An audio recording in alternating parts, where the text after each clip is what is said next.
ஆத்மா கிட்ட தினைக்கு தான் பேசிட்டு இருக்கேன். எடப்பாடி சார்கிட்டையும் விஜய் சார்கிட்டையும் வந்து அந்த ஆத்மா பேச சொல்றாங்க. ஆனா நான் திரும்பியும் விஜய் சாருக்கு நான் இது ரிக்வெஸ்டா சொல்றேன். ஜெயலலிதா ஆத்மா வந்து விஜய் சாருக்கு இது பண்ண சொன்னாங்க, சாஃப்ட் கார்னர் கொடுக்க சொன்னாங்க. என் பேர் ரீனா, நான் அம்ஜிக்கார மசூதி தெருவுலேருந்து வரேங்க. எல்லா ஃபார்மும் இந்த இது சொல்லுவாங்க இல்லையா, ஃபார்ம் கொடுக்கறது, எஸ்ஐஆர் ஃபார்மு. இந்த ஃபார்மில் எல்லா பேருக்கும் இந்த ஃபார்ம் வந்துச்சு. ஆனால் அந்த தெருவில் ஏன் பேர் கொண்டு ஃபார்ம் இல்லைன்னு சொல்லிட்டு ஏன்னா ஒரு 2-3 நாளாக அலக்கடிச்சாங்க. சரி, அந்த ஆஃபீஸருக்கு ப்ராப்ளம் வந்துடக்கூடாதுன்ட்டு அவங்களுக்காக நான் வந்து ஓகே 2 நாள் டைம் கொடுத்தேன். அதுக்கப்புறம் திரும்பியும் இன்றைக்கும் வந்து இதில் மொபைலில் பண்ணி கொடுக்குறேன்னாங்க. ஆனால் மொபைலில் பண்ணி கொடுக்கல. என்னை ஒரு 2 வாட்டி ஓடிபி நம்பரும் வாங்கிட்டாங்க. எதுக்கு ஓடிபி நம்பர் வாங்கினாங்கன்னு தெரியல. 2 வாட்டி ஓடிபி நம்பரை வாங்கியும் செய்ய முடியல.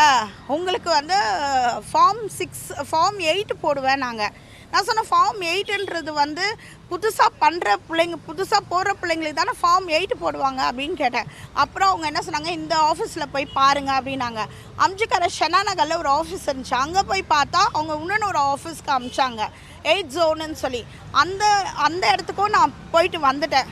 போனதுக்கு அங்கே மேலே கீழே போன்னு இப்படி அலக்கடிச்சாங்க. அதுக்கப்புறம் டவுன்லோட் பண்ண சொன்னாங்க. டவுன்லோட் பண்ணும்போது அதுலேயும் ஒருத்தர் சொல்கிறாரு, மேடம் அப்படி சப்போஸ் உங்களுக்கு இந்த இது வர எல்லா ப்ரூஃப் நான் வச்சுருந்தேன், இந்த நம்பர் இல்லைன்னா நீங்கள் வந்து நம்பர் 6 தான் ஃபார்ம் வந்து நீங்கள் அப்ளை பண்ண, நியூவாக தான் அப்ளை பண்ணணும்னு சொன்னாங்க. சார் இல்லை சார், நான் எல்லா ப்ரூஃபும் வச்சுருக்கேன், எல்லா நம்பர்லேருந்து சீரியல் நம்பர்லேருந்து எல்லா நம்பரும் வச்சுருக்கேன். ஸோ எனக்கு எப்படி மிஸ் ஆகணும்? அப்புறம் டவுன்லோட் பண்ணி கொடுத்துட்டாங்க. ஓகே மேடம் வந்துச்சுன்னு டவுன்லோட் பண்ணி கொடுத்துட்டாங்க. ஆனால் இதனால் எனக்கு ரியலாக சொல்கிறேன், ரொம்ப மன உடைச்சல் கொடுத்துட்டாங்க. இது இன்னொன்று வந்து விஜய் சாருக்கு நான் வந்து ஜெயலலிதா ஆத்மா வந்து விஜய் சாருக்கு இது பண்ண சொன்னாங்க, சாஃப்ட் கார்னர் கொடுக்க சொன்னாங்க. ஸோ அவங்க வீட்டாண்ட போய் பேசுனதை இது காணொலியில் நிறைய பேர் பார்த்துருக்காங்க. ஸோ பார்த்ததுனால என்ன பண்ணிட்டாங்கன்னா என்னை வந்து கார்னர் பண்ண ஆரம்பிக்கிறாங்க. எல்லா விஷயத்துக்கும் என்னை கார்னர் பண்ண ஆரம்பிக்கிறாங்க. இது ஆப்போசிட் பார்ட்டி கார்னர் பண்ண ஆரம்பிக்கிறாங்க.